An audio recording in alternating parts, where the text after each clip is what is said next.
मैं एक कृषि छात्र आपके मेरे YouTube चैनल में आपका स्वागत करता हूं। जैसा कि आपको दिख रहा होगा, यहाँ पर हम तैयारी कर रहे हैं कंपोस्ट बनाने की। और कंपोस्ट बनाने के लिए हम इंडोर मेथड का यूज़ कर रहे हैं, जिसमें अच्छी तरह से कंपोस्ट तैयार हो सकता है और एक आसान विधि है। कंपोस्ट क्या होता है? कंपोस्ट में अपन क्या करते हैं, बहुत सारे अपशिष्ट पदार्थ, अपशिष्ट यानी कि फसल के अवशेष, कूड़ा करकट घर का और उसके साथ गोबर का मिश्रण करके हम इसमें लेयर बाय लेयर बनाते हैं और उसको कुछ समय अवधि तक छोड़ देते हैं, जिसमें इसमें क्या होगा, सूक्ष्म जीव द्वारा अपघटन द्वारा एक खाद बनती है जो कि काफ़ी पोषक तत्व युक्त होती है, जिनका उपयोग हम जैसे कि फील्ड है, फील्ड में अपन यूज़ कर सकते हैं। पीछे फील्ड आपको दिख रही होगी, इसमें हम यूज़ करते हैं, जिससे पौधों को एक अच्छी उर्वरता, सॉइल को अच्छी फर्टिलिटी बनी रहती है और पौधों को पोषक तत्व प्रदान होते हैं। और इसी के साथ हमारी तैयारी हो चुकी है। हमने जो आकार, जो फिक्स आकार का जो भी गड्ढा था वो हमने बना दिया है। अब हमको आगे की तैयारी करनी है। इसके लिए रॉ मटेरियल की आवश्यकता होगी। रॉ मटेरियल की हम यूज़ करेंगे कूड़ा करकट जो घर के से निकलता है, और फसल के जो भी अवशेष है, जैसे कि इधर देख सकते हैं आप, ये मूंगफली का अवशेष बचा हुआ है, इसको भी हम यूज़ करेंगे। इसी प्रकार बहुत सारे से अपशिष्ट पदार्थ जिनको हम गोबर के साथ मिश्रण करके इसमें लेयर बाय लेयर बना के बनाएंगे। और आगे आप हमारे साथ बने रहिएगा, आपको आगे जानकारी देते जाएंगे। हमें भी ज़्यादा इसका नॉलेज नहीं है, हमने भी यूट्यूब से थोड़ा, मैं कृषि की पढ़ाई करता हूँ, उसमें थोड़ा नॉलेज के द्वारा नॉलेज है, थोड़ा कि कोई शिक्षक द्वारा, उस तरह से हम पहली बार इसको बनाने के प्रयास कर रहे हैं।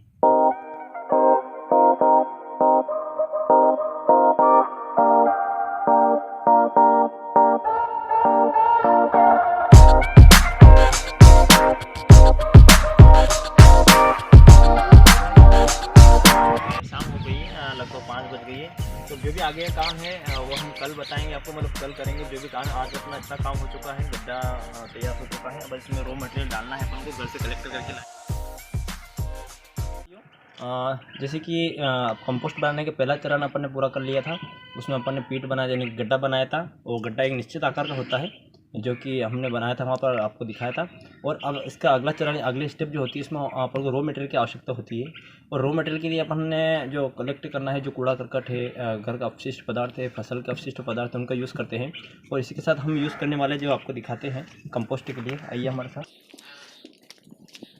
कंपोस्ट बनाने के लिए हम यूज़ कर रहे हैं ये जो घर का कचरा जो निकलता है, घर से गाय भैंस का जो बिछाली है वगैरह, जो भी घर से जो भी कचरा निकलता है, वो हमारे घर वाले क्या करते हैं, इस जगह के इकट्ठा कर देते हैं। तो इसको मैंने देखा, तो मैंने सोचा इसका अपन यूज़ कंपोस्ट बनाने के लिए कर सकते हैं। ये अच्छी तरह से सड़ जाएगा, इसका अच्छा खाद बन जाएगा। एक तो जो रॉ मटेरियल लेंगे हम, जो गाय भैंस होती है उसकी नाली में जो पड़ा रहता है, जैसे कि हम इसको चारा डालते हैं, तो चारा डालने के बाद जो अपशिष्ट बच जाता है वो उसका यूज़ करेंगे, जैसे आप देख सकते हैं। और जो रॉ मटेरियल है अपना अपशिष्ट है, इसको अपन कलेक्ट करते हैं और ट्राली में भर के ले जाएंगे इसको खेत पे।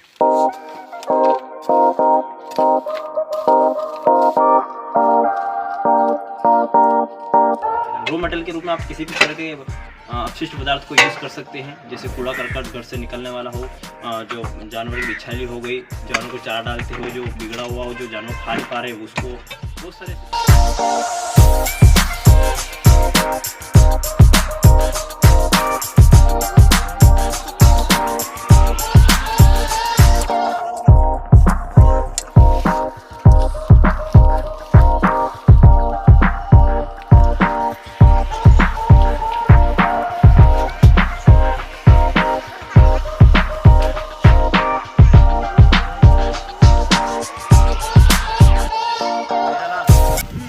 मज़ा आ रहा है? हाँ, मज़ा आ रहा है बहुत। काफ़ी थक चुका है हीरालाल भी हमारा, और फिर भी लगे हुए हैं क्योंकि काम जल्दी हो सके और हमें खाद जल्दी प्राप्त हो सके, इसलिए। और देखते हैं, बने रहिए हमारे साथ कल तक। मुझे जहाँ तक लग रहा पूरा काम कल ही पूरा होगा हमारा। आपसे कुछ कहना चाहता है तो इसकी बोलिए हीरालाल जी। सुबह से हम काम कर रहे हैं, अभी तक काम खुटा नहीं है और थक गए हैं अभी तो। अभी काम बंद कर रहे हैं, अब तो फिर कल देखेंगे आगे तो। और वीडियो पूरा देखना, आगे से आगे शेयर करना, और धन्यवाद।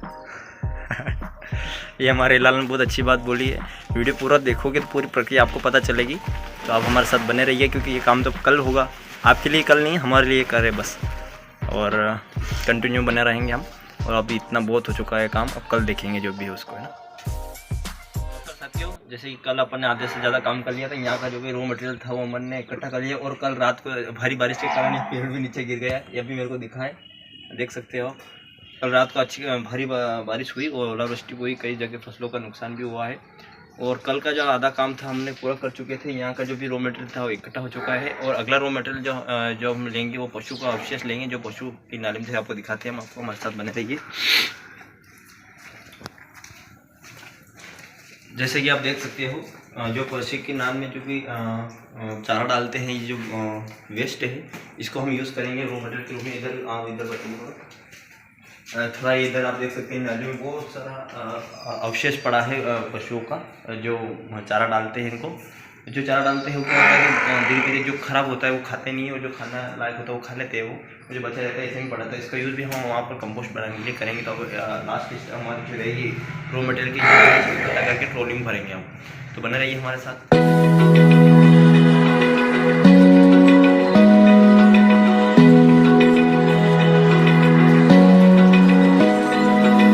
Open eye, feel the waves cut through me, hypnotized by the sounds I'm breathing in.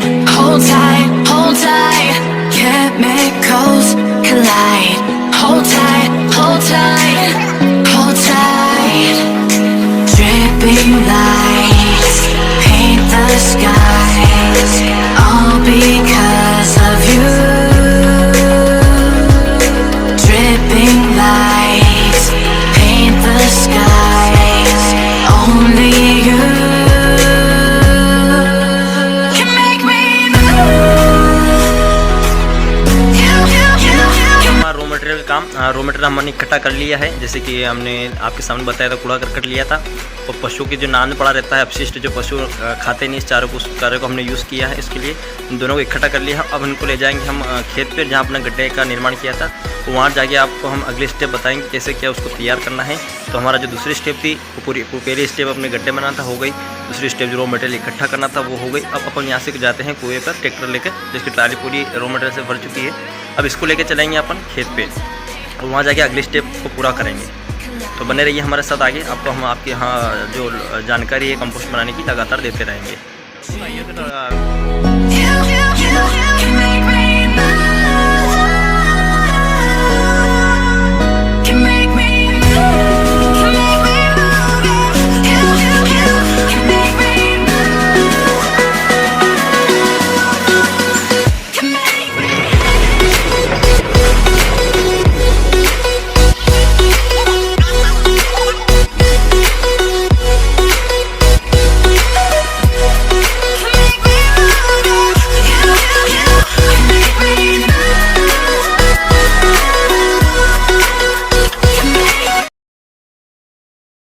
अब इन गड्ढों को भरना है। गड्ढों किस तरह से भरना है उसके लिए हम पहले से आपको बता देता हूँ।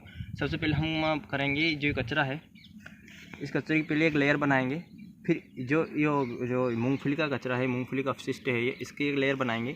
उसके बाद जो कूड़ा करकट है घर का, इसके ऊपर डालेंगे। और उसके बाद जो गोबर की है, गोबर की थोड़ी बहुत मात्रा का उपयोग हम आरंभक यानी कि जो कचरा रहता है उसको सड़ाने का काम करता है गोबर। जो ज़मीन में सूक्ष्म जीव है उसके द्वारा वृद्धि करेंगे, और इस जो अपशिष्ट पदार्थ है इसको अच्छी तरह से सड़ाएंगे। तो आप हमारे साथ बने रहिए। आगे के कार्यक्रम हम आपको बताते रहते हैं किस तरह से बनाएंगे, और ये आखिरी स्टेज है गड्ढे भरने की। बने रहिए हमारे साथ।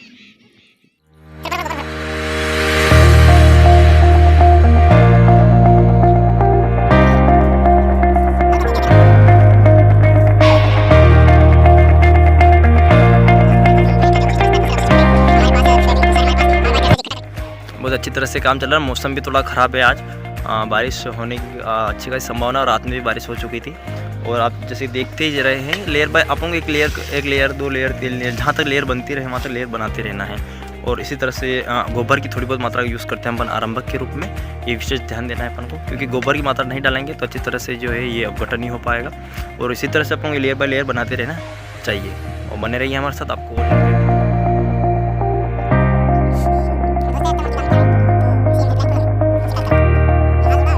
हमने किस तरह से लेयर बनाई। हमने सबसे पहले मूंगफली का जो अपशिष्ट था उसकी एक लेयर बनाई, उसके बाद कचरा जो घर से लाए थे उसकी लेयर, उसके ऊपर गोबर को आरंभ के रूप में लगा, जैसे आप अपने साथ हमारे साथ बने रहे थे। इस तो आपने देखा ही होगा। अब बारी आती है, हमारा गड्ढा जो है पूरी तरह से भर चुका है, जैसे कि आप देख सकते हो। पूरा गड्ढे हमने भर दिया है।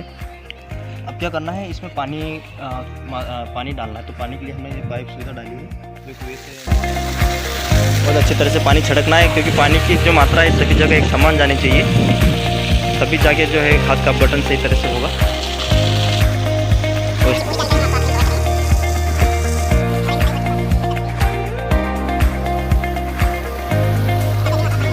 हमने इसमें जो है पानी भी दिया है। अब हमारा काम जो है बाकी अधूरा रह गया है, क्योंकि जो एक फीट जो एक गड्ढा था वो हमने भर दिया, जैसे कि आपको दिख रहा होगा ये और ये जो है ये खाली है। हमने बस इसमें एक ही लेयर बनाई है, अभी ये खाली है। अब इसको क्या करेंगे, अभी समय हो चुका है, शाम हो चुकी है, तो घर पे जाना है। तो इसको हम कल सुबह भर देंगे। तो आप हमारे साथ बने रहिएगा, हम पूरी जानकारी देंगे आपको किस तरह से बनाया जाता है, और इसका कार्य हम कल करेंगे। और आप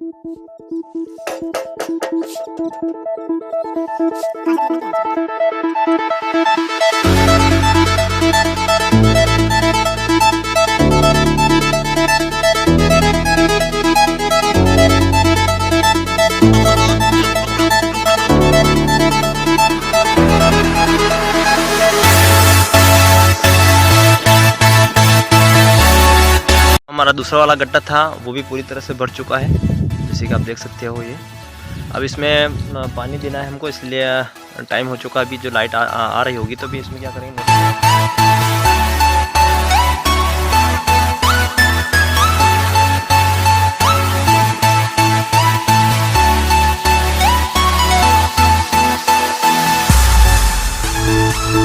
नमस्कार साथियों, जैसा कि हमारे कंपोस्ट बनाने की जो विधि थी, जो तैयारी थी, वो पूरी हो चुकी है। जैसा आप देख सकते हो, गड्ढे पूरी तरह से जो हम आपको बताते हैं किस तरह से अपने कंपोस्ट तैयार करना है, इसकी क्या क्या स्टेप होती है, पूरी जानकारी में आपको मैं जैसे कि पहले स्टेप अपन ने पूरी करी थी गड्ढे बनाने की, ठीक है। तो गड्ढा किस आकार का बनाना है, क्या साइज़ रखनी है उसकी, कितनी लंबाई रखनी है, उसकी पूरी जानकारी मैं आपको बताता हूँ। हमने जो गड्ढा बनाया था या हमने विधि जो उपयोग में लाए हैं कंपोस्ट बनाने के लिए, वो विधि है इंदौर विधि।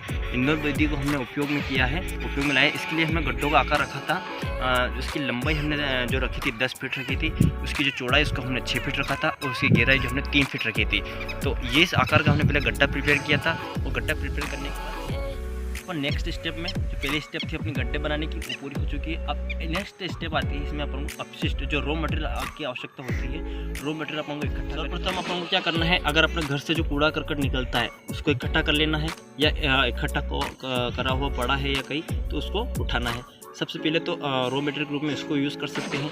रॉ मटेरियल के रूप में अपन यूज़ कर सकते हैं जैसे कि फसल के अवशेष। बहुत सारे फसल कटाई के बाद उसमें अवशेष बचते हैं, खेत से इकट्ठा कर लिए जाए, या जो अपशिष्ट पदार्थ जो जानवर यूज़ नहीं करते, जो जानवर कि अपन चारा डालते हैं उसको खाने के लिए, तो उसके नान में बहुत सारा चारा पड़ा रहता है, उसका यूज़ अपन अपशिष्ट के रूप में कर सकते हैं। इसमें कंपोस्ट बनाने के लिए उपयोग कर सकते हैं।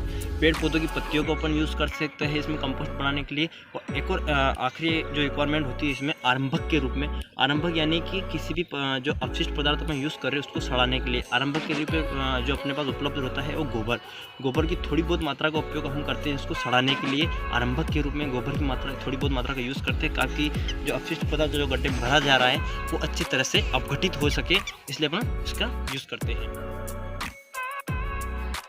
तीसरी और आखिरी स्टेप क्या है, गड्ढों को भरना। गड्ढों को किस तरह से भरना है, किस तरह से अपन को जो अपशिष्ट का है उसकी लेयर बनानी, ये काफ़ी आवश्यक होता है। सर्वप्रथम हमने क्या किया था, सर्वप्रथम जो फसल अवशेष होता है, जैसे हमने यूज़ किया था मूंगफली का जो अवशेष बचा था, उसको जो मूंगफली की फसल का जो अवशेष था उसको हमने सबसे पहले नीचे बिछाया पहली लेयर के लिए, और उसके ऊपर हमने जो घर से कूड़ा करकट लाए थे उसका यूज़ किया, और उसके ऊपर हमने गोबर का यूज़ किया, ताकि क्या होता है कि गोबर का यूज़ करने से जो है वो लेयर पूरी सड़ जाएगी। तो इसलिए इस तरह हमने पहली लेयर तैयार करी। इसी प्रकार लेयर को अपन लेयर बाय लेयर अपन को भरते जाना है। कहाँ तक भरना है कि जमीन स्तर से, जहाँ तक जमीन स्तर से जो अपशिष्ट पदार्थ है 75 सेंटीमीटर तक ऊंचा नहीं आ जाए, वहाँ तक अपन को इस तरह से गड्ढा भरना है। जो बातें ध्यान रखनी है कंपोस्ट जो बनने के, कंपोस्ट बनना कम से कम 3 से 4 महीने का वक्त लगता है, 4 महीने तो मिनिमम लगता ही है। तो इसमें किस किस बातों को ध्यान रखता है, आइए अपन उन बारे में जानकारी लेते हैं। सर्वप्रथम अपन को क्या करना पड़ता है, इसकी जो कंपोस्ट अपन ने अपशिष्ट पदार्थ डाला है इसको कम से कम 3 बार तो उसकी पलटाई की जाती है। प्रथम पलटाई कब की जाती है, जब अपन गड्ढा भर दिया इसके 14 दिन बाद, गड्ढा भरने के 14 दिन बाद पहले प्रथम पलटाई की जाती है। प्रथम पलटाई के फिर 15 दिन बाद जो है दूसरी पलटाई की जाती है, और तीसरी पलटाई 3 महीने बाद तीसरी पलटाई की जाती है, जिससे क्या होता है कि इसके अंदर जो सूक्ष्मजीव होते हैं उनको ऑक्सीजन की मात्रा पर्याप्त रूप में मिल जाती है। और प्रति सप्ताह इसमें पानी छिड़का जाता है ताकि इसमें नमी पर्याप्त मात्रा में बनी रहे, जिससे सूक्ष्मजीव जो है जीवित रहे। तो इन बातों को विशेष ध्यान रखना है और इस प्रकार जो है अपने अच्छी तरह से जो है कंपोस्ट तैयार हो सकती है। और इसका उपयोग अपन को 3 या 4 महीने बाद फील्ड में कर देना है और इसका काफ़ी अच्छा रिजल्ट रहता है। और अगर मुमकिन हुआ तो मैं आपको जो कंपोस्ट तैयार हो जाएगा 4 महीने बाद, इसकी वीडियो भी आपको प्रोवाइड करूंगा और इसका क्या उपयोग, कैसे उपयोग करना है खेत में और किस तरह से इसका इफेक्ट जो है खेत में रहता है, किस तरह का लाभ प्रदान करती है खेत में, ये भी आपको मैं जानकारी प्रदान करूंगा। और ये इसकी जो सबसे बड़ी दिक्कत होती है, इसमें काफ़ी परिश्रम की आवश्यकता होती है, काफ़ी मेहनती काम होता है। मजदूर अगर आपके पास हो तो अधिक से अधिक 4 से 5 मजदूर की आवश्यकता होती है। हमने तो 2 ही मजदूर मिलकर इस काम को पूरा किया है। और अगर आपको ये वीडियो अच्छा लगा हो तो आप इसके माध्यम से जो है आप भी तैयार करिए कंपोस्ट। और इससे क्या होता है, इसका मृदा में यूज़ करने से जो है कार्बनिक पदार्थ की मात्रा, जो कार्बन परसेंटेज जो घटता जा रहा है रासायनिक उपयोग से, उसकी मात्रा में क्या होती है, वृद्धि होती है, दिन प्रतिदिन वृद्धि होगी। यानी कि जो मृदा में जो सूक्ष्मजीव होंगे उनके लिए जो खाद्य पदार्थ के रूप में ये काम करेगा। और उसमें क्या होगी कि मृदा में जो कार्बन परसेंट जो घटता जा रहा है उसमें बढ़ोतरी होगी और जो पर्यावरण पे है अच्छा प्रभाव पड़ेगा, क्योंकि रासायनिक उपयोग धीरे धीरे कम करने लगेंगे किसान। तो इसी प्रकार आप भी कंपोस्ट बनाइए और कोई ज़्यादा परिश्रम की आवश्यकता भी नहीं है, ज़्यादा मतलब थोड़ी बहुत ही है। और इस प्रकार बस विषय, अब जो गड्ढा भरने के बाद बस थोड़ा ध्यान रख लिया जाए पानी टाइम पर और इसको पलटाई दी जाए तो आराम से 3-4 महीने में तैयार हो जाता है। और एक मैं आप बता दूँ, जो अपन गोबर तैयार करते हैं, गोबर की खाद, उससे 3 से 4 गुना अधिक इसमें जो है पोषक तत्व पाए जाते हैं। इस बात का विशेष ध्यान रखिए कि जो गोबर की खाद है उससे भी ज़्यादा इसमें पोषक तत्व होते हैं। तो इस प्रकार अगर इसका फील्ड में यूज़ करेंगे तो वहाँ पर कार्बन प्रतिशत, जो ऑर्गेनिक कार्बन होता है, ऑर्गेनिक कार्बन प्रतिशत काफ़ी हद तक बढ़ जाएगा। आपकी भूमि जो बिगड़ी हुई है, जहाँ पर फसल पैदा नहीं हो पा रही, वहाँ पर अच्छी तरह से फसल पैदा हो सकती है। तो इसी के साथ मैं कृषि छात्र अशोक गुर्जर आपसे अलविदा चाहता हूँ।